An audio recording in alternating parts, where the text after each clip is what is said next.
This is Charlie Talby with Talby Consulting. Greg Kitson with Mind's Eye Graphics. Pierre with Blue Moon. This is Marcia Derryberry with Impressions Magazine. And you're listening to the Two Regular Guys. Two Regular Guys. Two Regular Guys podcast. Hosted by Terry Combs and Aaron Montgomery. It's the first and most listened to favorite weekly internet radio show in the industry. Take a listen. All right. Well, welcome into the show today, everybody.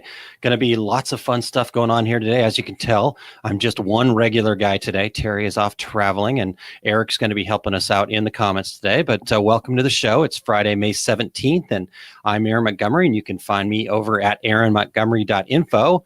Today, we're going to be talking with Reagan and Skya from Fed by Threads, and they're going to be joining us here in just a moment. I'm really excited about this talk today. We're going to talk about earth-friendly production and guilt-free apparel, and them kind of leading the way in sustainability and how we all need to be looking at sustainability and within our businesses. So fantastic topic, something that we've wanted to talk about, and got pushed by one of our listeners, Tina Duncan, to make sure that we get this thing covered, and I'm glad that we did that. So excellent suggestion, Tina. Thank you very much. And I got a couple of people joining us and checking in this morning. Renee said, "Hey, Aaron, great meeting you at DAX." Renee, it was fantastic meeting you as well. So looking forward to having you join us here on today's show. So as you have questions, comments, and whatnot, please feel free to jump in and participate and help me out here, since it's all me today. But we've got two wonderful guests, and it's going to be a great conversation. So I can't wait to do that. Let me hit a couple of quick things here. We've got one news item that stood out because it fits in nicely with what we're talking about today. So Wearables Magazine has announced that they will be chatting live with Marcy Kittner of SGA and the Sustainable Green Partnership to hear some great ideas for shop sustainability. So if you want to send questions ahead of time to the executive editor over at Wearables, Teresa Hagel, it's THEGEL at ASICentral.com, or you can just tune to the Wearables Facebook page on May 21st and ask your questions during their live chat. So, and there we go. Tina is listening. Thank you for joining us live today, Tina. And again, thank you so much for the coaxing and getting us and the great questions that we're going to be asking here today. So looking forward to that. But as far as Wearables Magazine's Facebook event, that's again on May 21st, which is next Tuesday there. And going to be a great talk over there. So, take what you got here, take it over there, and let's get all sorts of information and start building this momentum for some of the changes and things that need to be happening in our industry here. So great stuff. Because Terry's not here to talk. I'm going to get right into the ad, and then we're going to get right in, because I've got lots and lots of questions for Skya and Reagan. So looking forward to doing that. But let's hear a word from our sponsor here real quick, and then we can dive right in. So let me get that up there. This episode of the Two Regular Guys is brought to you by Bright & Leap, makers of the Reggie Award-winning Embrilliance embroidery software. Embrilliance is different. You don't need hardware dongles or to trade active seats for every user. One license lets you run every computer in your shop at once. Embrilliance runs natively on both Mac and Windows. Your single license lets you install on both platforms. Embrilliance is modular.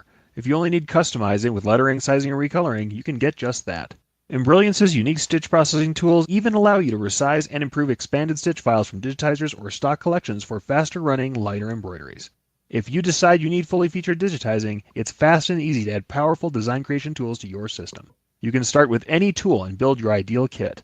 All Embrilliance programs run standalone or work together in their unified platform. See the difference for yourself at Embrilliance.com. Two Regular Guys listeners can enter the exclusive code 2RG, that's the number 2RG, at Embrilliance.com/store for 10% off your entire purchase.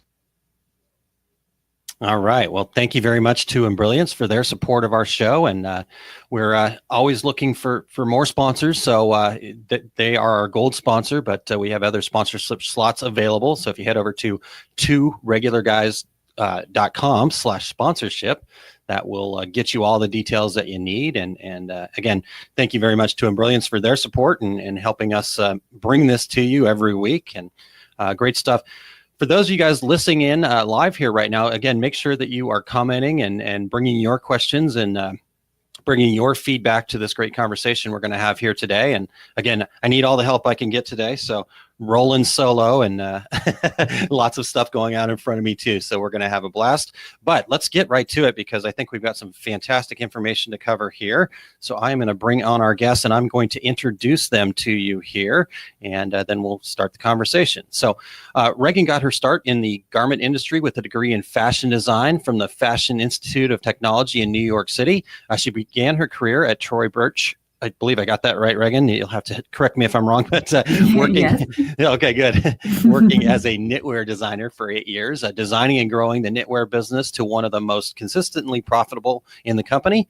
During her tenure there, she switched gears and moved into a production development role within the company. She was the production development manager for runway styles for another 2 years, managing the on-site development of couture runway styles and subsequently seeing them through to production for sale in the stores.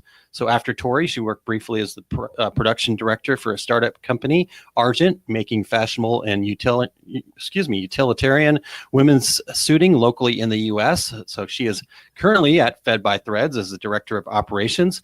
She's developing eco-friendly and sustainable clothing in the U.S. through her work at Fed by Threads. Reagan has uncovered an intense passion for sustainability and for driving change in both consumer patterns and the garment production cycle. So welcome to the show, Reagan. Thank you. Excellent. And next to Reagan is Skya, and he's been in the apparel business since 1989. He has created over 10,000 t-shirt designs for the adult, junior, and promotional products with a track record for anticipating market trends. Skya has been active in sustainability and organic production since 2004. He drives the sustainability initiatives and R&D for Fed by Threads, leading the transition from distributor to circular economy. His designs can be seen in magazines, TV shows, and movies, and he has been the top-selling t-shirt designer for QVC, Home Shopping Network, Entertainment Weekly, Hot Topics, PacSun, and the #1 t-shirt designer in Las Vegas, selling over 100 million in tees. So he's developed apparel programs for The Simpsons, Speed Racer, Caddyshack, Animal House, Cirque du Soleil, Rusty Surf, General Mills Cereal, Hershey's, Harvard, Princeton, Callaway Golf, Twinkies, Mr. Clean, Wonder Bread, SeaWorld, and Mr. Bubbles.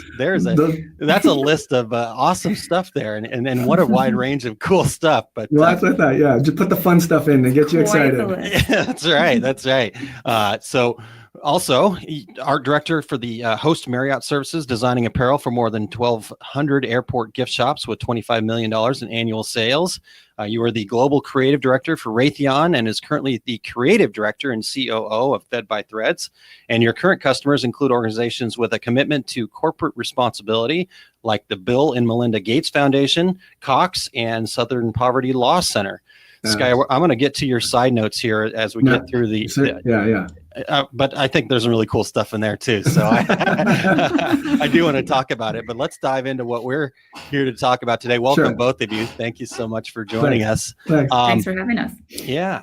So you guys have been making meaningful changes in our industry for a long time. Can you give us some history of the company and your why and kind of what brought you to this point of being known as the leaders? Sure. The company was started in 2012 as a social engagement venture.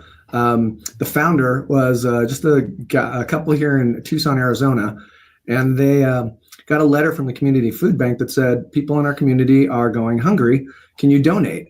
And at the time, they just had a dance studio. So they put up some T-shirts, and then from the profits from those T-shirts, they donated them to the local community food bank.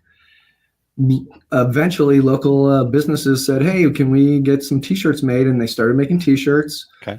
Flash forward 4 years later, and the company is profitable, doing $500,000 a year, looking really forward in the industry, but they kind of stagnated. And at that point, that's when I came into the picture. The company had reached saturation. So I had to make a choice of go to the outside marketplace or pivot and change the product line. And I took a little look at what was going on in the industry and decided to pivot the product line to a fully sustainable, ethically aware manufacturing supply chain, which is At the time, I thought, let's go do this. And 3 years later, you go, oh man, that was a lot to bite off at the first time. So 3 years later, we've seen the entire industry pivot, and our why has been to balance humanity and nature. And trying to integrate those things through the process of making clothing is really difficult. But we've become the leaders because we've stuck to it. We haven't compromised when things became difficult, and we've just spent the time dragging our feet, truly dragging a giant lump of something through the mud, trying to get to the next place. Plugging away. Away. Yeah. Awesome. Yeah. Awesome. Yeah. And Reagan, when did you come on again with Fed by Threads? Almost a year ago. Okay. It's been almost a year. Yeah. Okay. 9 months, I think. Nice. Mhm. And in that year, what have you seen that kind of, as said, dragging that stuff along? What stood out to you that you've been dragging along there? Just the challenges to truly be sustainable as a manufacturer. There's just the supply chain is so vast, and what most people don't realize is all the little things that go into it before it even gets to a fabric that you make into a garment. And so to be truly sustainable in all of those steps is extremely challenging. Nice. Yeah. Okay. Well, one of the things that, and I was fortunate enough to get to meet Skya face to face at the first ThreadX, but, so I've been following along since that time. And one of the things I really love is how transparent you guys are. There's a section on your website that talks about, there's a few occasions where something doesn't exactly work out, and you guys are completely transparent about that.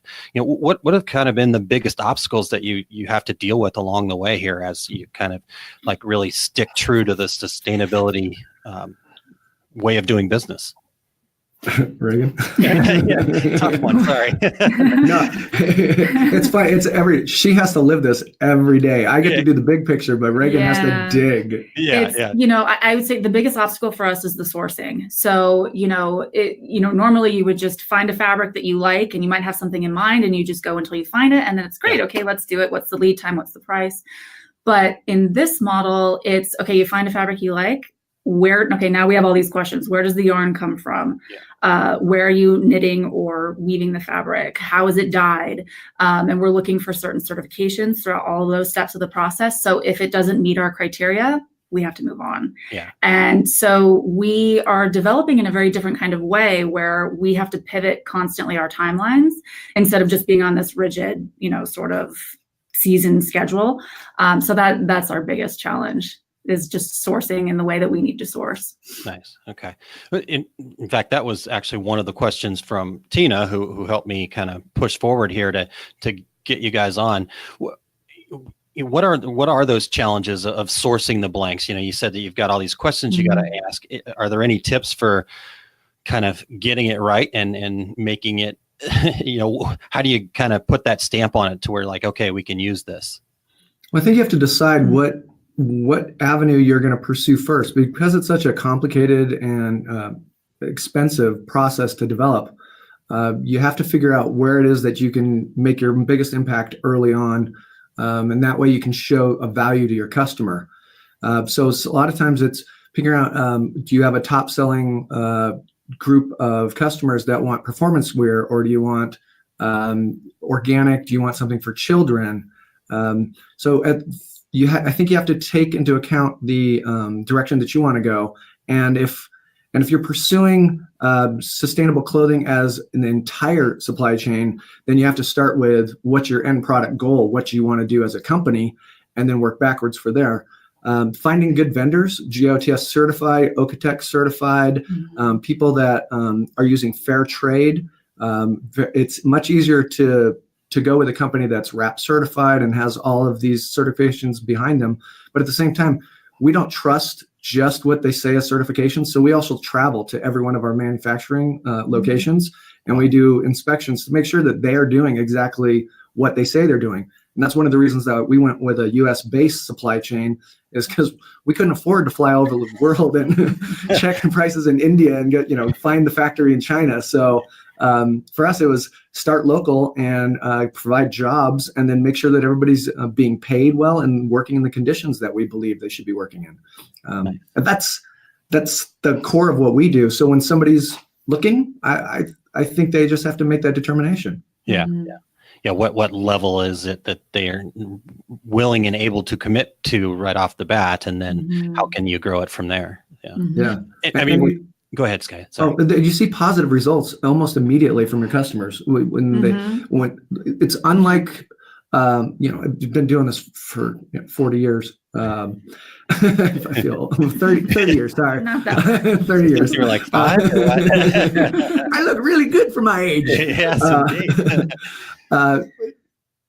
When the customer gets our gear, we get emails and photos back, and the input is, I can't believe how soft it is. It feels amazing. The print is different. And they immediately come back to us with an impact of the personal. And that changes everything. Like our reorder rate has gone up 600% over the last 3 years. Wow. And that's just based on the product. And we've even seen our initial orders go from relatively small to very large in a short amount of time. And I think it's based on the quality of the product once people get it in their hands. That, and they feel connected to the story behind it and how it was made. And, they feel good knowing that it was made ethically and sustainably. Yeah. No, I think that's a really huge point that you make there, Reagan. We talk all the time on this show about, the story and the message and connecting with your customers and things like that. And I mean, talk about an amazing way to connect all the way back. That sounds like a pretty good way to do some marketing too. Dirt to shirt is how we sell it. Nice. Dirt to shirt. I love it. Okay, good stuff. So as you guys have kind of been progressing forward here, I mean, are you seeing more and more of the blanks manufacturers, the people involved in the earlier parts of the processes, kind of getting more on board, coming online? I mean, what needs to change there?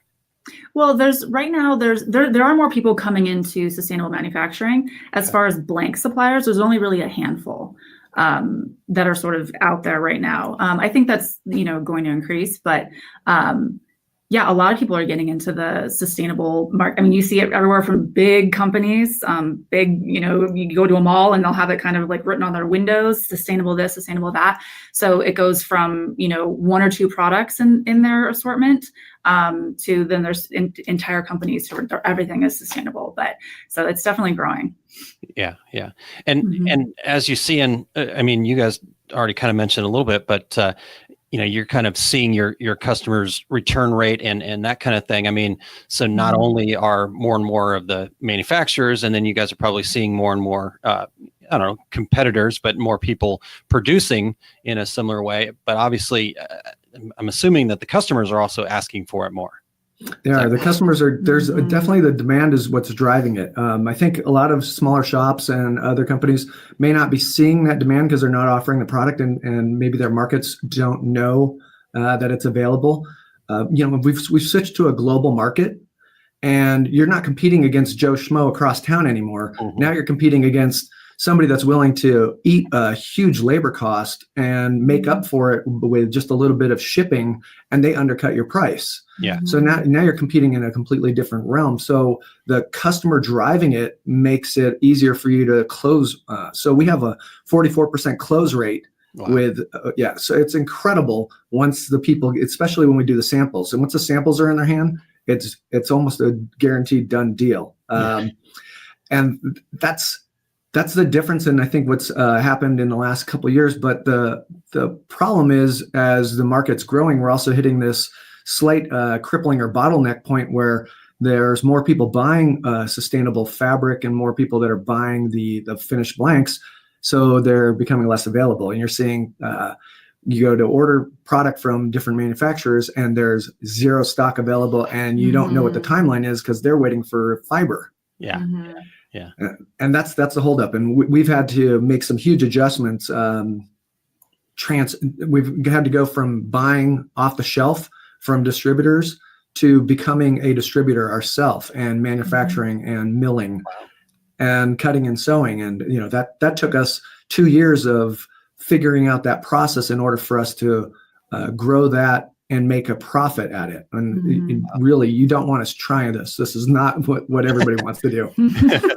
Not for the weak of heart. Not at all. Well, so I guess one of the other things I want to talk about is what are some of the misconceptions that you guys have heard out there when people talk sustainability and kind of being eco-friendly? I worry that sometimes it's more of a let's stick this on here because that's what everybody says I should be doing, and you guys are living it. So what are the misconceptions you're seeing out there?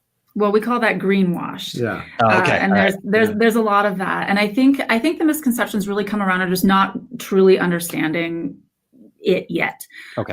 It's much like, when organic food kind of came out, it was, there was a lot of controversy. It was more expensive, and then was it really organic? And there was a lot of fakers, and then it became regulated. And now, you look for USDA certified organic.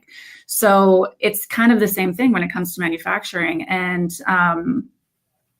I lost my train of thought there. But that also gets dovetailed into local manufacturing and picks up on that too. So just like community supported agriculture and local farms has become a bigger thing for food, local manufacturing has also come back to screen printing. And we get a lot of that from our customers that say, we want something made local. And if it benefits local, then that's something that we can get behind. So it's not just buying a product, it's also servicing your community and being part of something bigger. And, one of the biggest misconceptions that we come across is people think with sustainability that you have to do with less, you don't have as many choices, and that you really shouldn't even buy as much. And that's not the case at all. What we're looking at is if you're working in a fully sustainable system, your energy is clean, it's a renewable source that's not creating an impact, it's not using water and poisoning the environment, then your energy is clean. If you're following your fiber, and the fiber is being made ethically and there's no damage being done to the environment, and you walk through that entire supply chain, and by the time you get done, there's nothing negative being done to the planet or people, you can buy as much as that as you want. Yeah. And the cost of the energy, the cost of all that product actually keeps going down as you improve your systems with efficiencies. So it may look more expensive early on. It may look like you don't have as many choices. But what really happens is in the big picture, you get more choices and it's going to become cheaper. And we've seen that just in the last couple of years. We've seen the price of the rPET go down, and we're seeing recycling costs going down. So it's making it easier for us. Nice. Yeah, I think that's a really interesting point is, I know a lot of people, just kind of random conversations that I've had, we start talking about it and it seems to be like, oh, well, that's just too expensive. My customers won't pay for that. And I think that's a really good point that you make, that, it has nothing to do with, even like you said, with the food stuff, it was at first the organic thing was just a higher price and probably, like you said, a lot of fakers. But when you get down to the real nuts and bolts of this whole process, it actually is a better way to do things and a more efficient way to do things. So that's absolutely. There's a statistic we like to put out that it takes 7,000 gallons of water to dye 1,000 pounds of cotton fabric. And if you think about that, if that water is all polluted with toxic chemicals and going back into the environment, it's just polluting the environment. If you can recycle and reuse that fabric, you're not wasting, the water, you're not wasting all that water, number one, and you're not polluting the environment around it. Yeah. And that's a really staggering statistic. Yeah. So by doing these things right, the manufacturers at all stages are actually able to recycle, reuse, and save themselves costs, honestly.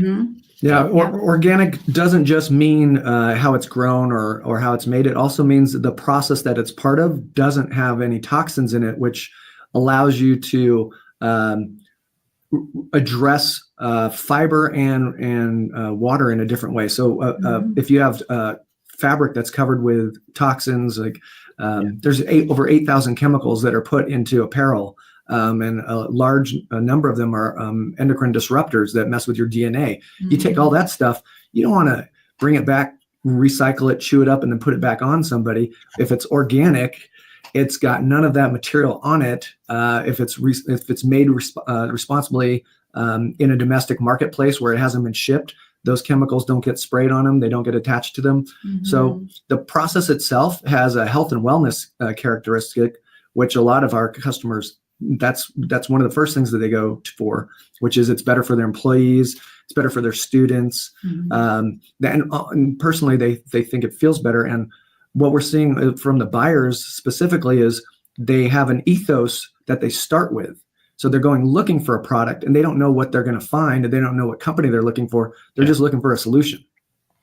Yeah, that's a good point too. Yeah, it's they're looking for the solution. They're not looking for a T-shirt. Right. They've got a problem, and you guys are able to solve it, and that's fantastic. Good, cool. So I imagine, kind of dovetailing off what you were talking about there. Then some of this whole thing comes down to probably an educational factor. I mean, you guys have obviously got some good information about what's going on and why these things need to change and things like that. What do you suggest? Our listeners, where do they get the information that they need to kind of educate their customers, educate their stakeholders, educate the people around them as to, what we're talking about? Obviously, as you're saying this stuff, it's like, yeah, this is all like no-brainer stuff, but that education is just not there, I don't think. Yeah. It's difficult for somebody entering into it without a roadmap. Okay. One of the first things you do is look for labels, read labels for the blanks that you're looking at. If it doesn't say that it's GOTS certified, Okotex, fair trade, look for where it's made. If it's made in a place where it's depressed conditions, where the labor is basically slave labor, Bangladesh, China, you don't know what the manufacturing conditions are most of the time. And we don't like to point fingers and say all the manufacturing is bad, but you can play the odds most of the time. Yeah. And if it's something that you care about, then you can take the time to go research. And I can tell you, just from being in the industry for so long, and when you go looking for a facility that is in another country, you may go to a big building and it's really clean and it looks beautiful. They're subcontracting to other facilities, and you don't know the conditions of those. And that's what makes it difficult. So having a transparent supply chain, the easiest things to do are to go to the recognized locations. And Green Living Magazine does a nice job of handing out information. Green America is a great resource. Okay. You can go onto our website. We have an ethical list of different apparels, shoes, accessories on there. So they've been graded by outside sources. So we're trying to share our information with people, but at the same time, it's a path of you have to look for the things that you're keyed in on to start out with. So if you're looking for cruelty-free, then search for cruelty-free, and then those things will usually tie into another element. And for us, it's starting with the toxins. Okay. All right. Good. So have that plan, have that roadmap, and then follow it all the way and get that information. We've got, in fact, your guys' website is scrolling across the bottom of the video feed here. It's fedbythreads.com, and you can check that. I think I got it right. Yep, I do have it right. Good. Yeah, you got it. All right. Good. Yeah, and there's a really nice manufacturers in the United States that are trying to improve their systems. Allmade's doing a nice job. US Blanks, groceries. There's some very strong competitors out in the field that are giving options to the customers. But the thing you have to get behind is what does it make sense for your solution. So sometimes the price points are really high on the fashion shirts. The price on a competitive blank, you're still going to be dollars above what you're doing in a conventional sense. But most of those external costs aren't being paid for, which is the toxics that are in the process or the labor. So it's key for anybody that's looking to ask questions first. And we always say, ask who made it, what conditions was it made under, and where was it made? And the price is also a big indicator. If you're looking at something that's like $2.50 versus something that's, $8, $4, $5, $8. Yeah. Like, what makes that difference in the cost? Yeah. Yeah. But that's really interesting too, though, because if we go back to what we were talking about earlier on, though, that story and that feel, because I think people do kind of look at, my blank cost is going to be, $3 more, $4, $5 more. Well, if you can actually have better profit margins because you're selling to somebody where the story connects, and it's really they're buying the shirt, and then at the end of it, they're like, and how much do I owe you? That is absolutely true. And you know what? The other thing is that it needed to recognize as a growing shop is they're going to be emotionally connected to you and the product. And once you've got that relationship, they're not staying with you because of price. They're staying with you because of all these other factors, and they know how difficult it was to find you in the first place. So we have customers that were on 6 years with them. We had a series of customers that up until 2016, they were ordering $3,000 a year. Just a little customer that you would see once a year. Those customers have since we pivoted, they've become $100,000 customers every year, and it's without us having to push a sale. That's just them saying, we believe in what you're doing. Our customers like it, our employees like it, and we're proud to wear it. So a lot of times our logo is being plastered on the outside of the shirts just because people want to say, this is not a regular t-shirt. This t-shirt's doing more than just promoting our brand. Yeah. That's awesome. That's awesome. And honestly, most of our listeners here at Two Regular Guys, if they're still listening after the 7 years, they're not here because they're the low price. We always talk down on the low price leaders. So throughout this, you said connections and your customers are just increasing their business because of that connection. But in general, are you guys seeing an increase in people looking for eco-friendly, sustainable, customized apparel, kind of just searching you out kind of thing? Yeah, certainly. I think there's a lot of interest. But yeah, it's the mentality of, I think the price is what keeps people from acting on it right now, but it's getting there. But there's a lot of interest. Yeah, I'd say 2019 has been a pivotal year. On average, it would take us 18 months to close a transition of a big customer. And that's education, tons of phone calls, tons of emails. And we're getting to a point now where it's one call, two calls, or one email, and people are on board. So they're already coming with an idea that this is what they want without us having to explain to them. And they've already made the decision that they're willing to pay a higher cost. Now, can the cost that they're willing to pay fit within the model that's being offered? That's the basis that you have to grapple with as a small or mid-sized organization. The bigger organizations, because of buying power, are able to compete. We buy in huge quantities, which allows us to drive our price down. But at the same time, we work with our vendors and we operate in a sustainable model. And we say, what do you need to survive? What do you need to grow? And this is what we pay in order to help encourage them. And that is going directly back to the customer. That information is helping them say, we're part of a system that's not exploitive. And, my local screen printer is making money and doing great work, and we get to support that. And that has a lot of value for these local customers. Yeah. I think that's huge. And I think that's also a really good point that you make there, Skya, about the fact that you guys are working with your vendors. It's not you guys just going to them and saying, okay, you have to do all these things and you have to be all these things. Here's what's important to us. Can you help us with that? And if you can, what do you guys need? And it becomes a partnership. And so maybe speak a little bit about that partnership with your vendors. Well, it's an interesting, I think we're probably a dynamic that is going to take over a lot of the future sales, because what we do is we're basically the lead generation and the sales team for multiple screen printers. Okay. What we do is we occupy a space like 40%, 80% of their business comes from us. And by us generating the leads, giving them the constant flow of business, what they do is they adopt our sustainable practices, and their day-to-day customers have shifted from coming in and competing on price to now they're pursuing sustainability. They're picking up other customers that are looking for the same thing that we're delivering to them. And by being part of our system, they're able to grow. And as we outgrow those screen printers, we move on to bigger facilities. And the people that were working with us previously now have an entire new customer base. And they're, we started with one vendor who he was using manual presses. Now he's got a shop, employees, multiple automatics.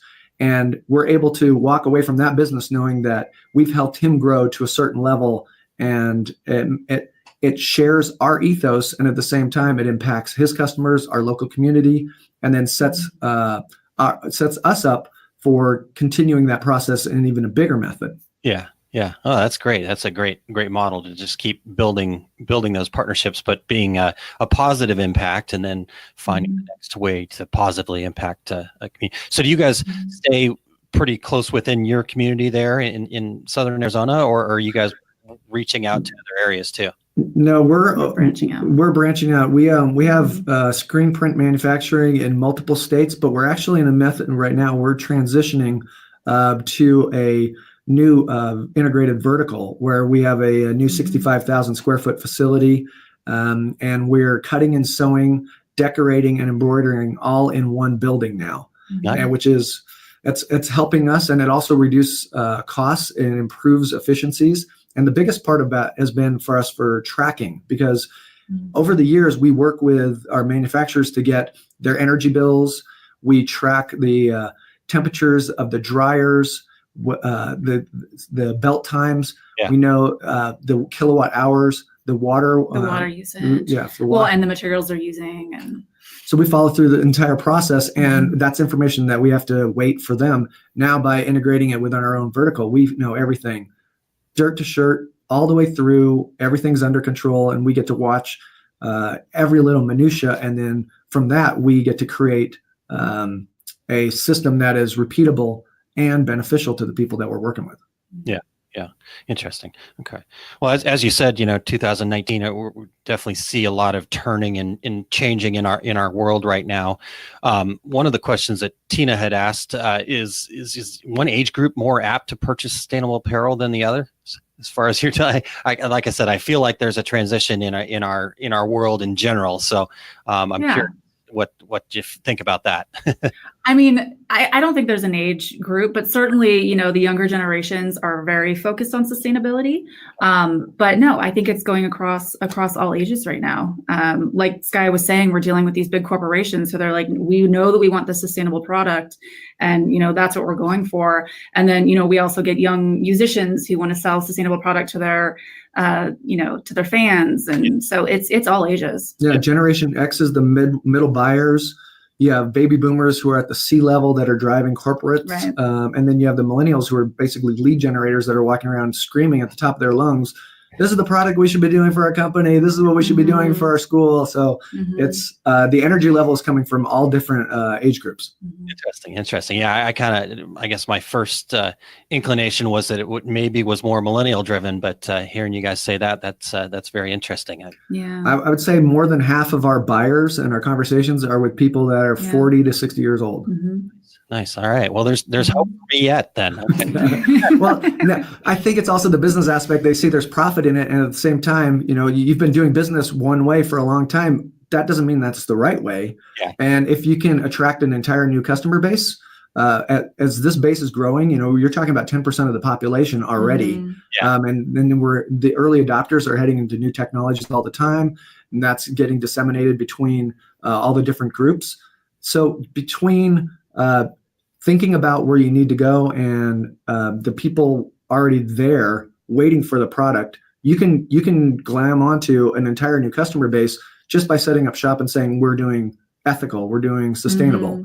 And they'll knock on your door. Oh, we've been looking for that. I mean, the light is being shed on the garment industry. And so, people they like the story. They want to buy the ethical product. They want to buy the sustainable product. Yeah. So yeah, customers come to us and they've watched the true cost. They've watched documentaries about what's going on in the apparel industry, and they've made up their mind that they don't want to be a part of the old system. Yeah. So your hard sell is not there. They're already ready for you. You just have to find a way to meet them on the common ground. Yeah. Oh, that's really interesting. Good. Yeah. So I guess that kind of also dovetails nicely into, so what's been the biggest benefit to the bottom line here? We've talked about all these ways that it actually can be a good thing, but maybe to get a little deeper into that. Well, I mean, just from a number standpoint, we have an improvement of 14,000% in profitability over our jobs in the last 4 years.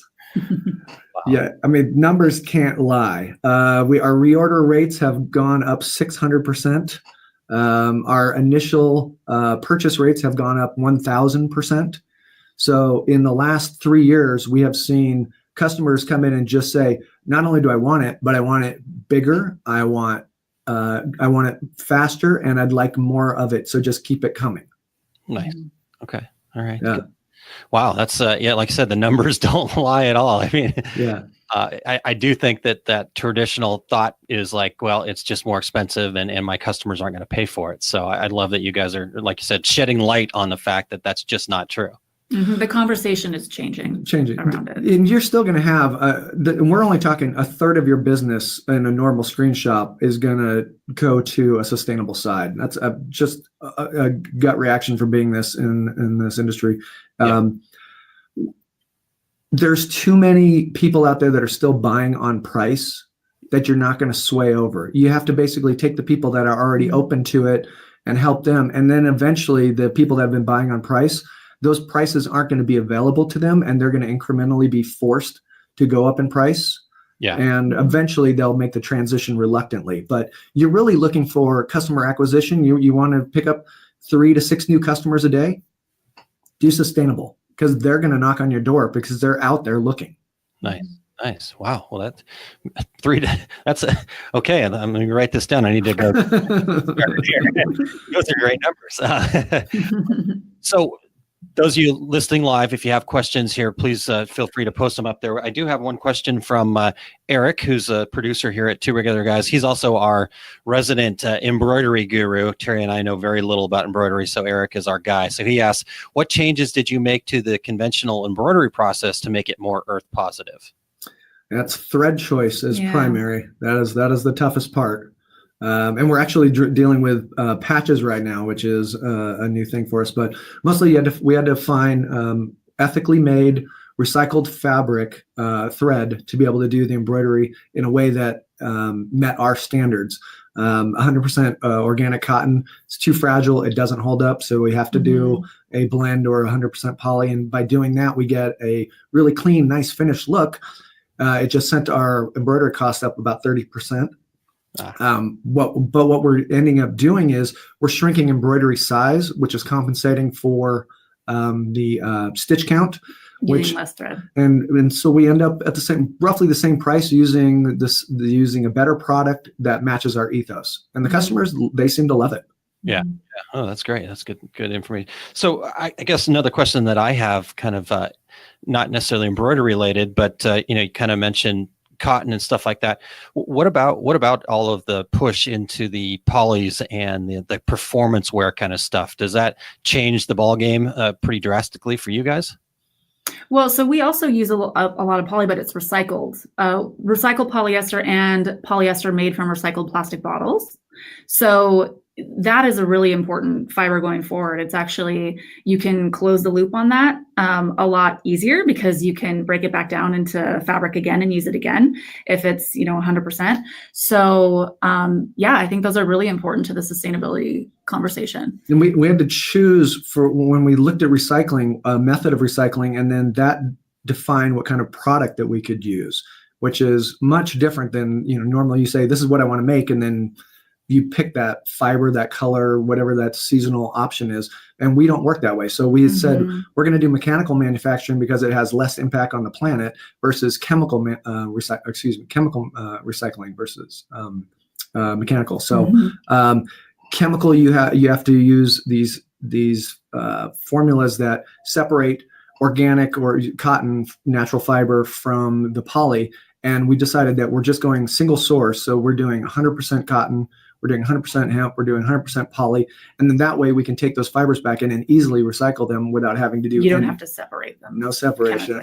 Yeah. So that's a way. And that also drove down cost. But at the same time, that gave our customer less of a choice for something that they had thought that they needed, which was I blend. They were like, oh, I want a 50-50. I want the softness and I want the durability of those mixed fibers, but you have to make a commitment to a process on your side. And for us, it's easier for us to think about our impact and make our decisions based on that. Mm-hmm. Gotcha. Interesting. So, I mean, it sounds like a big part of this is, like you had said early on, Skya, you got to have a roadmap. You got to understand what's important to you, but you guys just seem to start looking at things a lot further back in the process than probably more traditional decorators might. Does that sound correct? Yeah, certainly. We're looking at every step in the supply chain. Okay. Because we see that we have this vision of sustainability, and it's not just one part of it. It's every part of it, and it's it's a long, like you said, a long journey to get there. But if you do the work to get every step of your process sustainable, it's you're going to have an amazing product. And it doesn't have to happen all at once. It's a journey. It's a long journey, and we usually encourage people to start by taking baby steps with a social enterprise model that's integrated in first. So then you have a mission behind why you're doing something sustainable. So you want to help animals, you want to help local law enforcement, you want to donate money to kids' schools. Pick something that your company or your shop can get behind, and then make sure that's part of your message. And then when you do that, the sustainability part can fit into that. So you're trying to help kids. Well, guess what? Now you're using sustainable clothing that's GOTS certified, that's not made without child labor. That's feeding into your bigger picture. You're doing something that doesn't have toxins that are polluting the environment, and it's not hurting animals. That's part of your mission. Boy, it's tied in now. So I think you just have to find that emotional and that financial aspect that meet in a truly authentic way. You can't fake it. It's got to be something you really believe in. Yeah. Oh, interesting. Yeah. So you got to be very passionate about that. And like I said, if that's animals, if that's kids, whatever your why is, I guess is a good way to look at that. It can be a local sports team. It doesn't matter what it is, but you got to have a reason why you're doing it. And the customers, they can smell it. You can't fake that conversation. Yeah. No, I mean, you can just tell talking to you guys. I mean, it's authentic. It's real. You guys truly care about this stuff, and it shows through in our conversation here. So, yeah, good. Okay, so I've got some questions in from some of the listeners here that I think I would love to get to here. I'm trying to see which way to go that makes most sense. So just start here with Tina. Tina asks, can apparel decorators buy blanks directly from you guys? Is that something that you guys are working on? Or? We have just shifted to a distribution manufacturing model. So you can't buy them today, but by the end of this year, you'll be able to buy Fed by Threads blanks. Okay, so probably just get over to your website, get signed up there on a newsletter or something like that, and you'll be able to. Just email directly to sales or me, Skya at Fed by Threads, and we'll put you in the queue. What we're trying to do is we're trying to set up a long-term, because we've been getting requests from screen printers all over the country asking for us to supply them. And for us, it was about quantity and being able to buy $250,000, $500,000 in fabric in order for us to produce it. That was a cost that we weren't expecting to do just as an ancillary side product. Usually they're dedicated specifically for a job. That's when we're buying big fabric buys. But now we're doing it to put it on the shelf so people can turn around and order from us, stock on hand. Yep. Awesome. Good stuff. Great.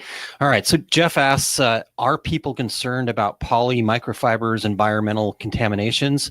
He's been reading about possible EU regulations for this. Is there any information you guys have on that? It is absolutely horrific what's going on with that. One of the things we did is we've taken polar fleece completely out of our manufacturing supply chain. One of the reasons why is the microparticles that come off of those are primarily the reasons that there's these giant gyres, these plastic Islands. Islands. Yeah, they're floating. Plastic particles that have blended together. And they're huge. They're all over the planet. There's 7 major ones. One there's one the size of Texas. Yeah, in the North Pacific, it's huge. It's 1,500 meters down, but it's the size of Texas floating there. But what people don't realize is every time you wash your clothes, particles are coming off and they're going in the water. So some women's groups in Europe have gotten together with washing machine manufacturers, and they've asked them to put in a finer filtering system to remove those particulates from the normal supply chain or from the normal water flow. Because when you're processing in normal sanitation and water processing in big cities, you don't get that level of filtration. So these particles are so tiny, they go through every type of filter that's been set up.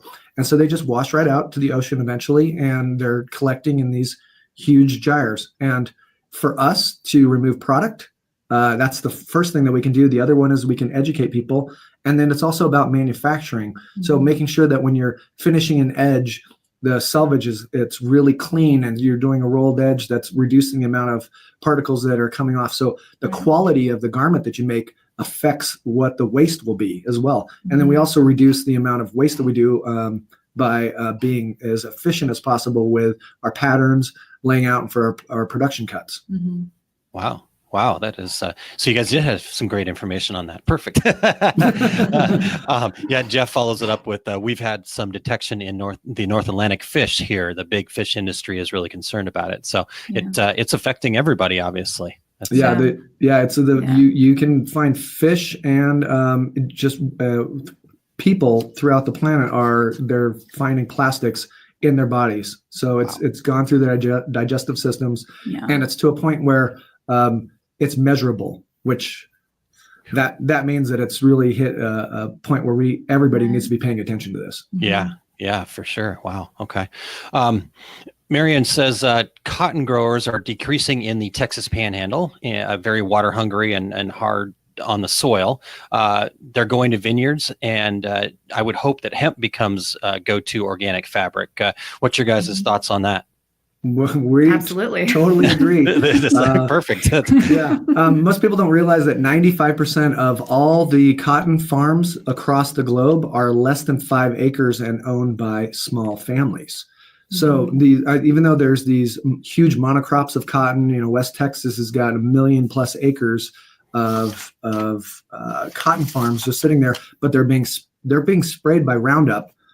They're not doing spot spray anymore. Now they're just blanketing entire fields, and regardless of whether they need it or not. And by them shifting away from cotton manufacturing, which requires I think it's close to 25-30% of all of the pesticides being used on the planet are used on cotton. Okay. So by reducing that and switching to hemp, which requires absolutely no pesticides, it's naturally, pesticide free. So the hemp is killer for that. And by switching to a recycled product, we're reducing the amount of toxins that are going into the groundwater and affecting people's health. So she's right on. We are big fans of people switching to organic cotton without any pesticides. Nice. Okay, good. So hemp and organic cotton, and that seems to be what we need to be looking for. So and there's other fibers too. There's ramie grass, which grows 5 times faster than bamboo. It has the softness of linen. But the interesting thing about it is, as you wear it, it gets even softer, but it never loses its tensile strength, much in the way that hemp does. So imagine you've got a harvest that you can do 5 times a year versus once or twice. It helps, and it doesn't require any pesticides, which makes it easier for the ground to recover. And the other thing that most people don't realize about organic farming is they let the fields rest. So even though they may plant heavily for a year, the following year, or even they'll plant for 2 years, and then they'll let the field sit. And when they do that, then the soil gets back to its natural levels. The pH changes, the alkalinity, the little critters all come back, and you end up getting a healthier, better, faster growing plant that you don't have to put as many chemicals on. Nice. Good. Oh, that is fantastic information. Terry Saunders says here in Virginia, she has 10 cotton farms within 5 miles of me that use no pesticides. So they're out there. That's great. Yeah. That's great. They're out there. Good.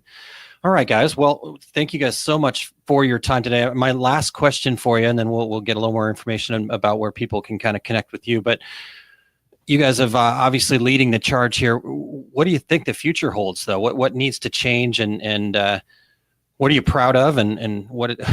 I guess just kind of wrap this up for me. I think the future is very exciting for our industry in particular. The shift is already happening, and we're really proud to be a part of that shift. I think what needs to change is the mindset of how you approach it, because everything sort of that we're used to doing up to now, it's a total shift in how you think. Like what I was saying, you find a fabric and you're like, well, where does the yarn come from? How is it dyed? How is it milled? How is it? All of those things go into it, because every single part of the process is in that supply chain, and there are human beings involved and environments involved. And so I think it's really exciting where it's going, because people are starting to pay attention. And I'm personally very proud to be part of that, thinking about it in a different way and making the change in our little part of it. Yeah. Nice. I totally agree. And, there's never been as many smart people on the planet. There's never been as much technology. the ability for people to hide from doing bad things is really decreased. Yeah. Anybody with a cell phone now is a reporter that can get a story out there and scare the living tar out of a company. So people are becoming a little bit more responsible just because they're being forced to. And the things that need to change is people just need to become aware of the externalized costs. When you're buying a shirt, you have to think about the labor. You have to think about the impact of the planet. Where was it made? What was the water? And those are the conditions that, if you continue to buy into that process of not paying attention to it, then those resources will eventually deplete. We use 3 trillion gallons of water a year in the apparel industry globally, which is the equivalent of what all humans drink. So each year, if we're doing that with toxic chemicals that makes that water wasteful, then we can't do anything with it afterwards. We're getting rid of our own water supply, which eventually we're going to need. Yeah. So for us, we're proud that we're setting this new direction, and we're providing impact reports to people, which gives them a measurable tool for them to judge their behavior. And that's key. We give them reports on their carbon use, their water use, their energy use throughout the garment process. So when they finally look at it, they go, we did something good for the environment, and we can post this about our company. We can say that our school contributed something really good to the local community. And that's the message that we don't have to tell. They're going out and telling it. So our biggest advertisers are our customers. Nice. Yeah. Well, that's fantastic. Mm-hmm. Well, awesome, guys. I really appreciate this. This is some fantastic information, and I love the fact that we've got some more education out there now. And I know you guys are always out there preaching and bringing the good word, so to speak. Where can people learn a little bit more about you guys and get connected and be part of that message? Fedbythreads.com. Visit us. And frankly, we work at the speed of people, and what we tell people is send us an email. Nice. Call us. Yeah. We actually take the time to talk to people, because frankly, this is you can't get this in a cliff note. You can't get this on the back of an envelope. It takes time, and we're here to help people make that transition. Our success is enough companies doing exactly what we do and putting us out of business. And by doing that, if everybody's doing good, then the planet ends up being better. Nice. Wow. What a great message. Awesome.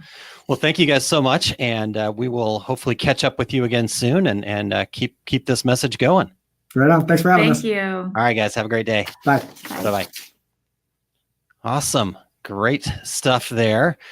Cool. I'm pumped. I'm excited. I'm happy to hear all of these, like, such great connecting pieces of, it doesn't have to be all these things that, I think just traditional thought on things needs to change. And I appreciate those guys leading the charge on making those changes. So fantastic stuff there.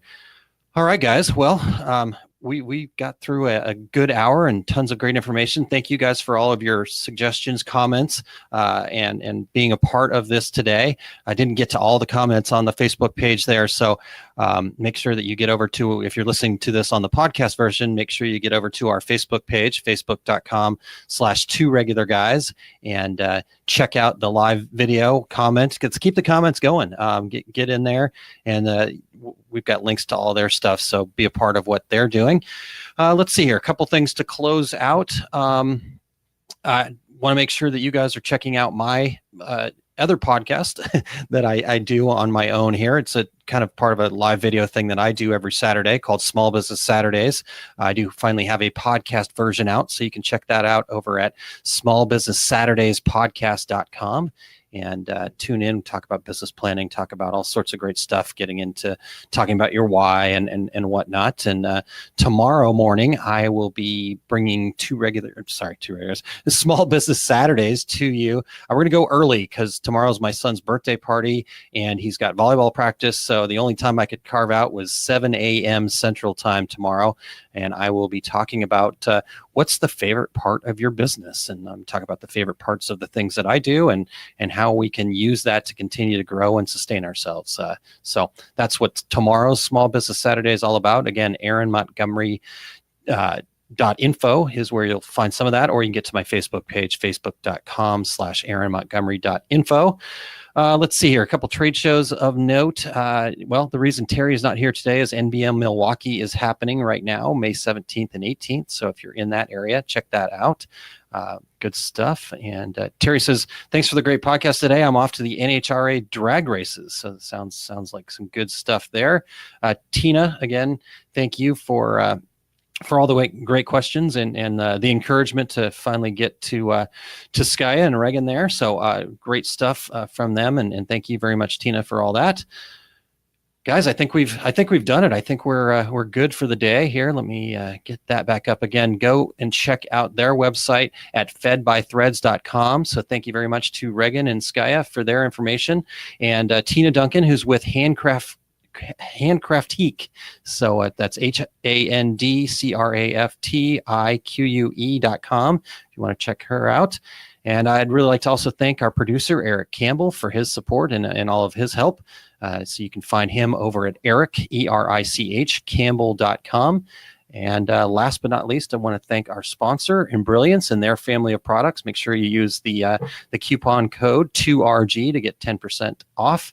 And I think with that will be a day for us. So until next week's show, we'll be announcing next week's show here soon. It's going to be just a kind of what misinformation is out there in the world and how we can all learn a little bit better. So I'm looking forward to talking with, actually Eric's going to be with us and Terry back. So it'll be a great show next week. So until then, we are the Two Regular Guys.